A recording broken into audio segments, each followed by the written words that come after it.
Hi besties, how are we all doing today? Well, I'm doing fine, but I have a story to tell you, from which I hope you can all learn. I bought some fish that I wanted for a few months because the internet told me they're absolutely wonderful and they're so peaceful and I should put them in the company of tiny little fish, which I do have. So I did it. I bought myself rainbow shiners and they are indeed some of the most beautiful fish I have ever seen. But besties, no, they're not peaceful. I don't know if I got the worst fish of life or whoever wrote the article maybe had them with some barbs or maybe other boisterous fish of the same size. I don't know, because I'm telling you, you try to put them with some blue eyes dwarf rainbows and it's not gonna end well. The rasboras were not happy about it either. They were nipping all of my other fish like there's no tomorrow. What to do? I considered taking them back to the pet shop or smiling nice and playing my charms on my husband and asking him, wouldn't an aquarium look nice in this corner here? And of course I did another aquarium. Now the good thing is I had everything I needed, initially including the filter as well, but the filter disappeared from my previous location where I lived. I don't know, so I had to buy a new filter. Other than that, I already had everything. So I put it together really quickly. I saved all of my other fish. The fish were quarantined for a while, so it was easy. I put them in, I kept them there one day, and then I put them back in the quarantine. So I saved everybody. But I put this tank together very, very fast, and it is actually a low intensity tank. And I will make a video at some point about the difference between low intensity and high intensity and what the difference is. But I do say so myself. It turned out pretty nice. And I don't know if I will keep it or what I'm gonna do in the future. The tank is just for them, but it's a 80 liter or 20 gallon tank.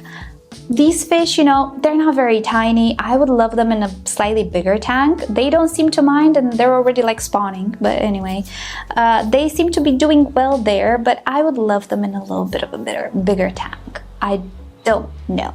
For now though, I did their tank and this is how I put it together. And as I put it together, I'm going to explain some things about low intensity tanks and how to make them work and how to choose the plants for them and so on. And we're going to talk more about low intensity versus high intensity tanks in a different video. Right, so let's go back in time and show you how I put it together and we'll come back as always with some more thoughts. Alright, so let's start with the tank. I have this tank for about 2 years now. I also have a review. If you so desire to watch it, I'll link it down below. It's a UNS, approximately 20 gallon or 78 liters. The light is the more affordable line from Chihiro's, and the filter will change throughout this video. And the kicker, the background light, is back. I actually burned it and didn't use it for a while, but it's back. I also made a review when I got this LED background. Again, I'll link it to down below, but it's back and I love it. As a substrate, I'm using some reused gravel. I don't remember the brand. It's a very affordable gravel from the pet shop. It does not have any nutrients. One thing about low intensity tanks is that they are low in nutrients as well. So no aqua soils or nutritious layers, although in a low intensity tank you can put some nutritious layers as well. I chose not to and I'm gonna go for root tabs as you will see. The level in the back is a little thicker as you can see, and in the front lower, just so we create that nice little slope. As for decoration, again, I'm gonna use an old driftwood piece that I had around. This one doesn't float too much. However, it releases a lot of tannins. Pros and cons. Spider wood floats, but it doesn't release as many tannins. This thing releases a lot. Now, in any low intensity tank, it's really important to choose the right plants, and we need to choose those types of plants which will do great without CO2 or very intense light or a lot of nutrients in the water column or in the substrate. Microsorium and other epiphytic plants are absolutely amazing. Bucephalandras, Anubias as well. These plants tend to actually do better in lower light conditions. So it's no surprise that I adorned this piece of wood with however many plants I could afford. The Microsorium is actually a new variety I never tried and it was quite expensive, so maybe never again, but it's cute. It's a smaller variety. The Bucephalandra is a mix. It's a no ID Bucephalandra, but they're all very pretty and they're all very easy to grow, especially in low intensity tanks. I would actually say in low intensity, they actually do better than in high intensity. Don't come for me, but it's just my observation. So they're absolutely perfect for this tank.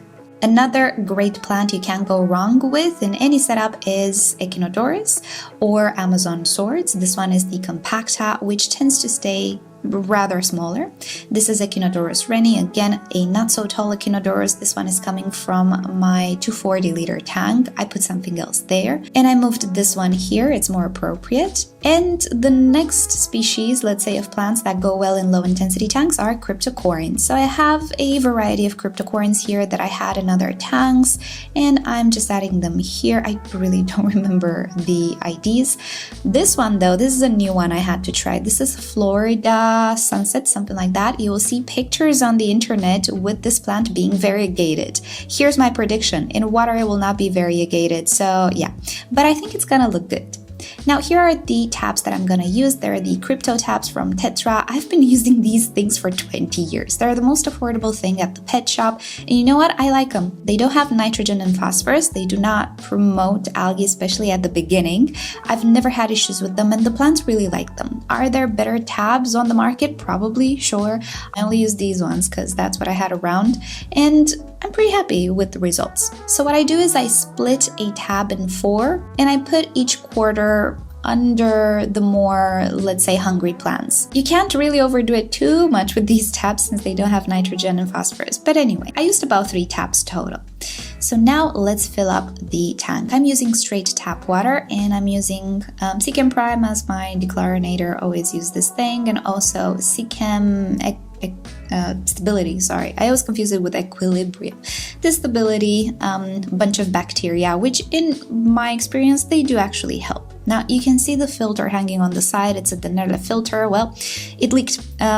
So yeah, I had to get another filter since my old Tetra 800 disappeared. I don't know how, but it disappeared. So I opted for a Tetra X700, and I have to say, besties, you will see a review of it coming soon. I really like these filters for these smaller tanks, that is. And hey presto, the aquarium is done. I added the fish quite soon after I did it because there's nothing spiking my ammonia there. I made sure to stay on top of my water changes. I did tests. I still continued to add bacteria, and everybody was fine, including the shrimps. In my experience, if something is off with the water, the shrimps are the first ones to tell you. They will not molt properly, they will die.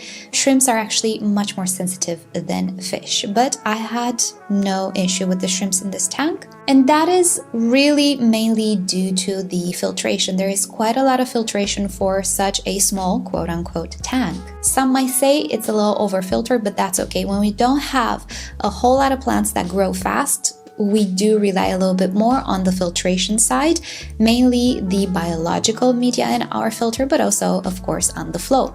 The more planted a tank is, in my opinion, the less this aspect is crucial, I would say, because we have the plants that are in abundance and they grow fast. We have the soil that will be a good medium for bacteria. And overall, in high intensity tanks, things happen faster and much more intense, hence the name. And in lower intensity tanks, things happen slower, which some people don't like. Some people want fast plant growth, and that's great. They want a fast evolution of the tank. But we also have to keep in mind problems, quote unquote, such as algae and things also happen slower if we know what we're doing. So that's about it on the narration part of this video. Before I let you go, I do want to make the distinction between low intensity and low tech. Low intensity tanks are not low tech tanks, or they can be, but not necessarily. I could easily put very expensive hardware on this tank, and I kind of did, like with the LED background, right? Do you need it? No. Is it expensive? Yes. So I added it because it looks good. I also could have used a more expensive light and it would still be a low intensity tank. Low tech tanks are something totally different. I personally don't really do low tech. I feel more comfortable relying a little bit on technology. And sometimes, besties, I don't want to mess around with CO2. Do you? I don't know. I mean, sometimes it's just not needed. One less expense at the end of the month for me. Right, so with that said, let's head towards the end of the video. Right, here we are. How is the exposure today? I think it's a little better. I'm a little obsessed now that my previous videos were so overexposed. I looked one with the background. Now I painted my hair, so I think it's better. Right, so here we are. The tank has been running already for about 2 weeks or 3, my memory. It's not what it used to be. But anyway, everything is going well, and because I don't actually have a nutritious substrate, I can control it a little bit better. I'm still doing quite frequent water changes. I will eventually go to a once-a-week water change, which is my comfort zone for any tank and anywhere, under any condition. But now I'm still doing 2 to 3 water changes a week, just because the filter is new, filtration is new, everything in the tank is like not new, but it's sterile. And these fish, they eat, and they're not that tiny, so they produce a little bit. So I need to keep it in check for a little while, maybe a month or so, until everything stabilizes, and then just keep an eye on it. But the fact that I only have gravel makes things so much easier for me. I might not have the fastest growth of plants, and I might not be able to put all the plants that I so desire in there, but that's okay because everything looks great. Now, before we end the video, let me tell you a little bit what happened with the background. Do you remember the LED background? I did a review on it last year, 2 years ago at this point. Oh my goodness. It was the most magical thing I've ever experienced. It's wonderful, it's beautiful. And I burned it by mistake very shortly after my husband gifted it to me, because why wouldn't I? I put the wrong adapter on it at some point and it burned. So it was sitting like on standby because I didn't use that tank for a while. It was sitting on standby for a while. What I did at some point was I got an LED strip and I ripped everything apart and I replaced the burnt LED strip with the new one, and it works again. It's very worked in the back, but you don't see it because it's low, so it's hidden by the plants and the substrate. And also it has a shady point or mark as well, which again you don't see that much because it is flanked by some plants and decorations. But yes, one of the most beautiful things that I own, I messed up, but I was able to fix. So that's why you didn't see this background maybe for a while, because it took me a while to just invest some time in it and repair it, but it's still here. I still really much enjoy it, and it gives a different dimension to the tank. Right now I'm not running it all that much because I need to keep the light a little lower until the plants start to grow. That LED background can actually create some algae issues if you leave it on all the time and your tank is not stabilized. At least for me it did. So I'm keeping it off for now, and I'm turning it on when I'm there to enjoy it. But at some point it can be on like a photo period. But yeah, LED backgrounds, I still love them. If you want to like an update on that review, here it is. I didn't use it that much because I messed it up. But I repaired it and it's still here. They're still very expensive. Like, I wouldn't put one on the big tank. The big tank actually doesn't have a background. The wall behind it is dark, so that's why it's dark. But I'm leaving it open because you never know. But yeah, no, it's so expensive. These LED backgrounds are just so expensive. I don't think they're worth it, to be honest, unless they bring you so much joy. And they do bring me a lot of joy. So a once-off, perfect, but I don't know if I would order one again because they're just too expensive. But that's the update on the LED background, and this is the video of the rainbow shiners. Thank you so much for watching. Hope you enjoyed hanging out with me today and seeing this tank. And yeah, let me know your experience with the rainbow shiners. Are they really that boisterous? I wouldn't say they're aggressive in the sense that they're not piranhas, but they're kind of like barbs. I don't know, my voice was a little shaky when I said barbs because I'm thinking about those. You know, the barbs with the stripes. Holy moly, I don't like those fish. They're so mean. They're not quite like that, maybe. But when it comes to food, nothing stands in their ways. You know, they will pick anything, even the shrimp hide. I'm thinking of getting the shrimps out of there as well. So yeah, they're dangerous like that, because they don't control themselves. They just do. They don't think they do, pretty much. So I don't know what a good partner for these fish would be. You would have to tell me what your experience is and how you keep them, because I can only say about the dwarf blue-eye rainbow fish. Not a good match. And also the rasboras, the rummy-nosed rasboras, not a good match. No. I wouldn't put them even with the harlequin rasboras. No, I would put them with bigger stuff. I don't know how they would handle like stuff like, well, they don't match because of the temperature, so never mind. I was about to say like discus and stuff. No, they don't match. So yeah, I've seen people keep them with like mountain minnows, never had those. And cherry barbs as well. Maybe with the cherry barbs they would go. I don't know. So you have to let me know. Right, so with that said, let's end it here. Thank you so much for watching, and I'll see you all next time. Bye!